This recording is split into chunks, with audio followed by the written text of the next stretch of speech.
Luto na kaya ito mga kapaparts. Ang ulam ko ngayon sa umagang to. Buksan natin.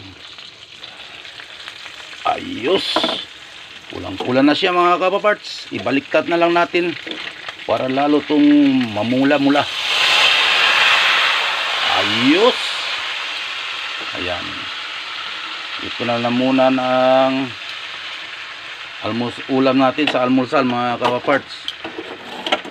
Habang hindi pa tayo nakabili ng isda, karne na lang muna. So takpan natin para yung init ay mapaligid talaga sa kanyang kaloob-looban. Yan, yan.